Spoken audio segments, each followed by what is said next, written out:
Hey, want to see another dry pour video, but this time with stamped concrete? Well, that's what this video is about today. If you want to find out how to do it yourself, then watch this video. Alright, time to get serious.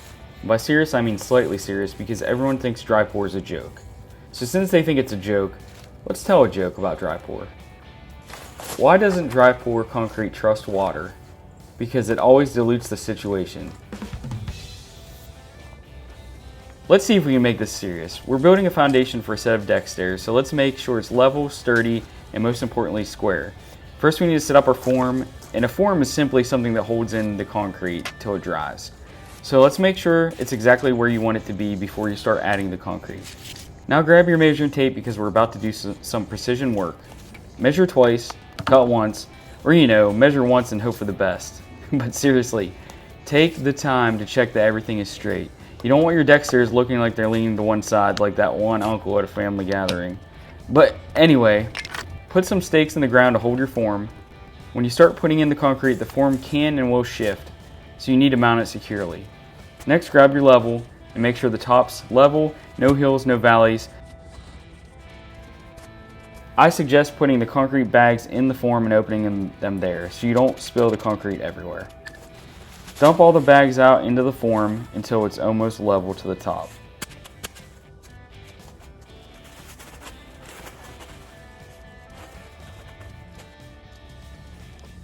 So we'll continue filling up the form with the concrete mixture. For mine, I used about 3.5 bags.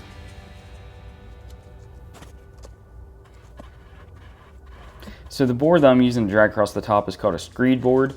This is going to come in play once we have the forms full. We're going to use that to flatten the top and make sure everything is level.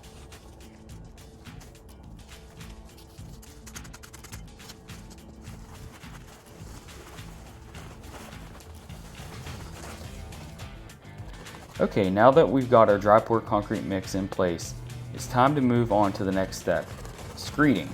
Sounds kind of fancy, right? It's actually pretty simple. All we need is a 2x4 and a little bit of muscle. Here's how it works. Start by laying your 2x4 across the top of your concrete form. Hold it upright with both hands. Make sure that both sides of the 2x4 are touching the top of the form. Now gently drag it back and forth across the surface, moving forward across the form. Think of it as you're sweeping the concrete, only instead of a broom you're using this board. As you drag the 2x4, the concrete powder on the surface starts to rise up. This brings all the fine dry mix to the top. At the same time, the aggregate, the rocks and gravel, will move to the bottom. That way you have a smooth top finish.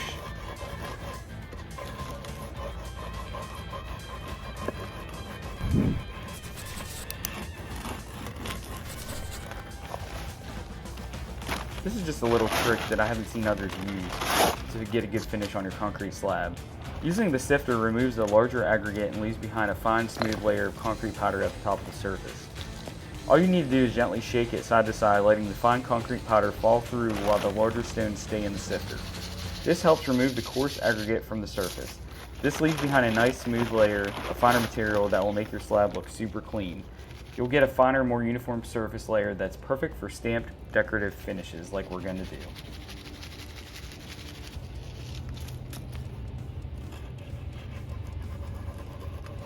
After using our secret weapon, you're going to have to screed it one more time to get the extra dust off the top.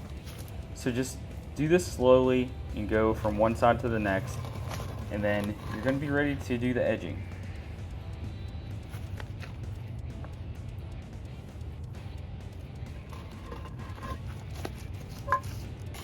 The next step is going to be edging the concrete. Wet pour concrete also uses edging. The purpose of edging the concrete, even though we are stamping it, is to get a smooth rounded over edge. This will keep the edge of your pour from breaking off or being sharp. To perform the edging, you need an edger. You can get them from most home improvement stores or online. To edge, simply put the rounded over end of the edger into the space between the concrete and the form.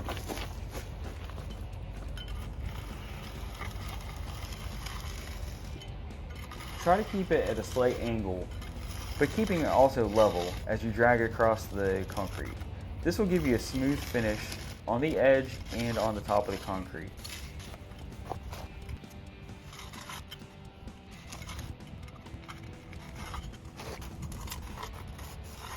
I'm just gonna make my way around and get ready to do the stamp. So this doesn't have to be perfect. You can see that it actually works pretty well on the dry concrete. It compacts it down and makes it very smooth.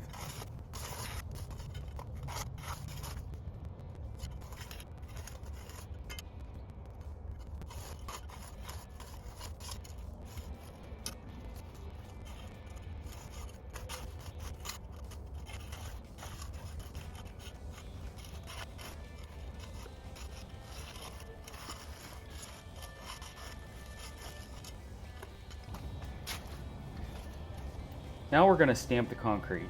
You can get a concrete stamp online, and I will include a link to this one in the description. I've used a stamp on wet concrete before, and it's a process. You can see how easy it is to stamp the concrete. Put down the stamp, apply pressure to the back, and then lift it up. This will leave you a nice texture that will stay when the concrete dries. Make sure you turn the stamp as you go so you don't get the same pattern side by side. Now I work my way down the form and stamp the whole top of this slab.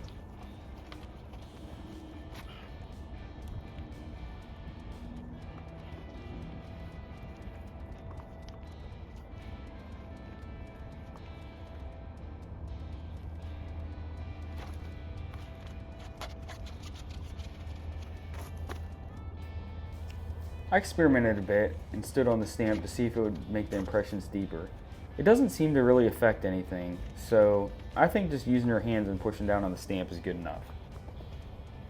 You can see I'm almost done. The only thing I'd be careful about is not to push down too hard on the rounded edges, because that'll smash the powder over into the form and then you won't have a rounded edge anymore. So be careful of that. You can see that the stamp looks amazing on the slab before we wet it. Next, we're going to do the wetting. The first thing you need to do is get a hose nozzle and put it on the mist setting. So for the first two wettings of this slab, we're going to just mist it. By misting the concrete, you're just wetting the top layer. This is going to make a hard crust so that whenever you start pouring water on it to wet the concrete later, it doesn't move and ruin your texture on the top. So this is a crucial step. What I do is for the first hour, I'll wet it once, walk away, don't touch anything, you don't want to mess with it. Then I'll come back in a half hour and I'll wet it again.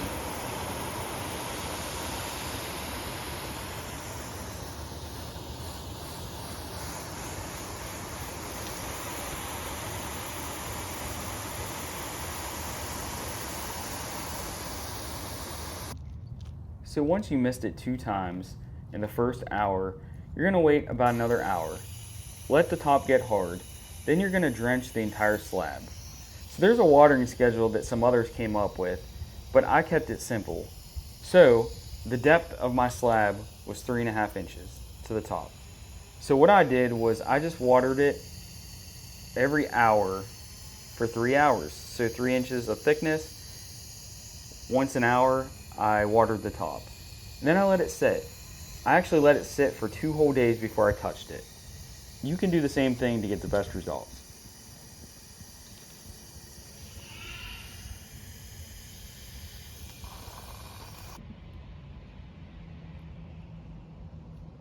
Now I took the form off after 2 days. Be gentle taking the form off so you don't crack the sides off.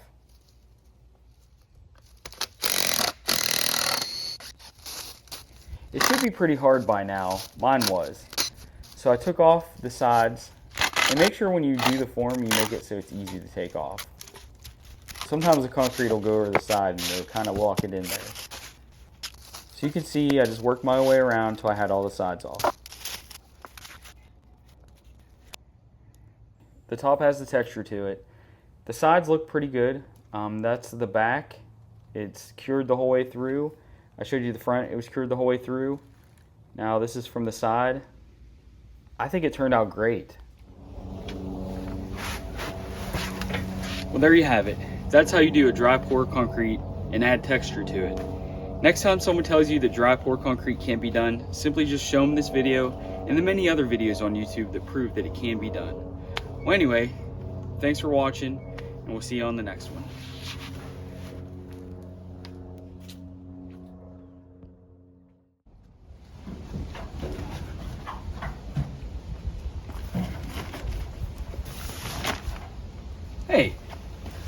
what are you guys still doing here?